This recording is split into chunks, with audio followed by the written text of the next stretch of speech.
but the grand name is the Way, and it's like Jewish halakha, which also means the way. Halakha means the going, and that's what Jews, and Jews also sought legal traditions, which they called halachot. So the whole system of the two are parallel. The Islamic thing, because the vaster world was much vaster, and therefore it took a lot more effort to collect everything. But it was also done in a much shorter period of time. But the parallels with Judaism are very strong, and even in the idea of hadith literature, it's very, very strong.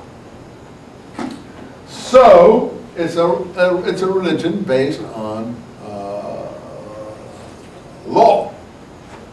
That's why jurists play such an important role. Now, what about theology? Well, theology sort of followed something of the same tack.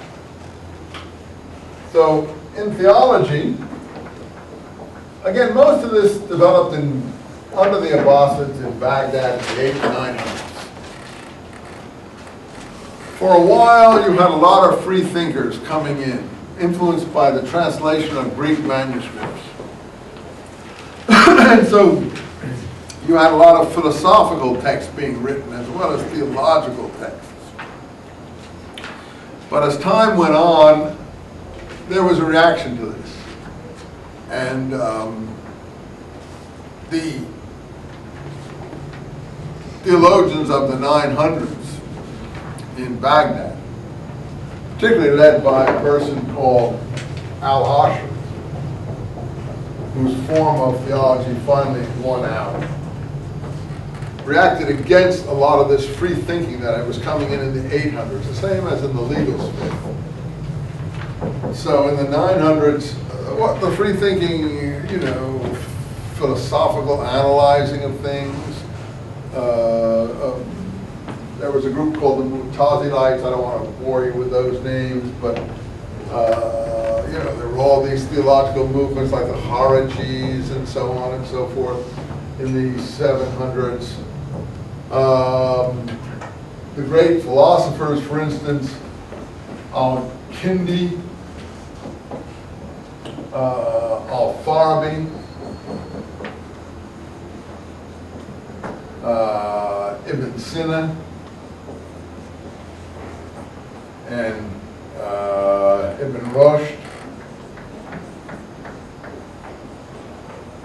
Al-Kindi would be again 700s, Al-Farabi 900s, Ibn Sina 1000s, Ibn Rushd, I think maybe 1100 or 1200.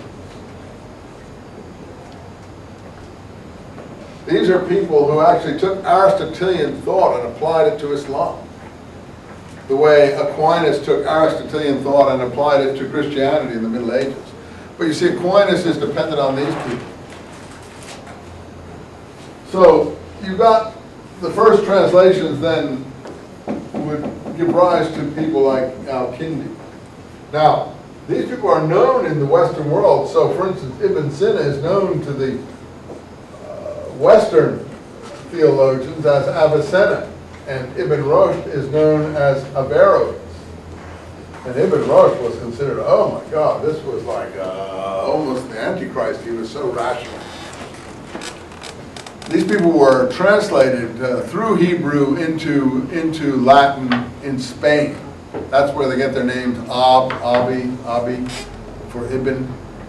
Ibn goes into Abi, which is the Hebrew word for father. I don't know why that word was used. But anyway, Ibn Sina, which is a Persian thinker, becomes Avicenna. Ibn Rushd, which is a Spanish Muslim thinker, becomes Averroes. And if you read Dante, Dante has these people in his hell, but in a high level of hell, not in a low level of hell. They're almost Christian for Dante. They're so enlightened and inspired. But that shows that Dante in the late 1200s, early 1300s, already knows about these people that have already made their way into the West.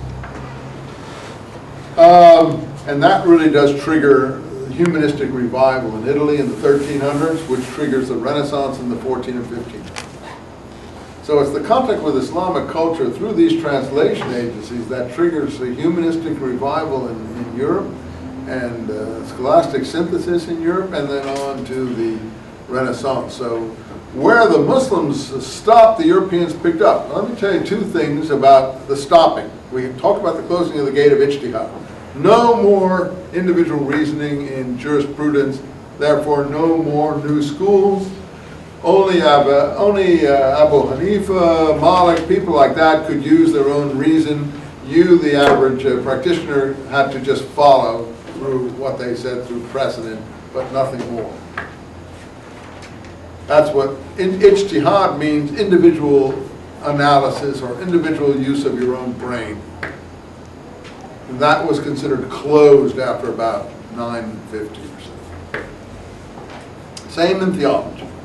All these things about was there a creator, what was the creation like, what was existence like, all these things were shut down by Al-Ashari in the 900s as the Abbasid Empire slipped into decay.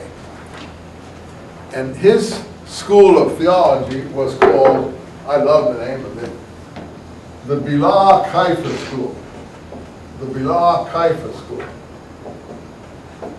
Why was it called the Bila Kaifa School? Oh, you Arabic speakers in the room might know. Bila Kaifa means without, with no. Bila means with no. Without Kaifa, how or why. Without asking how or why. That's it.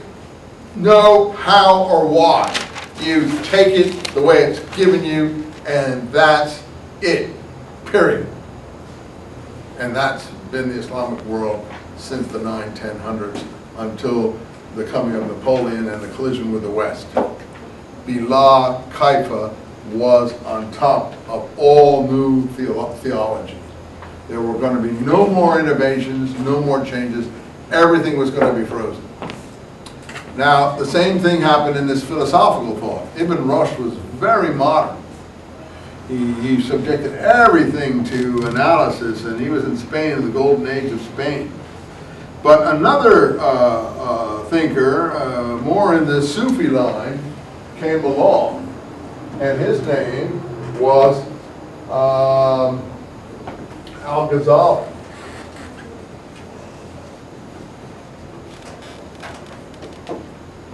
And Al-Ghazali had originally been brought up in free thinking, philosophers and everything, and finally he retreated into the world of Islamic mysticism, which is what we will study towards the end of this course, Sufism, which is a name for Islamic mysticism.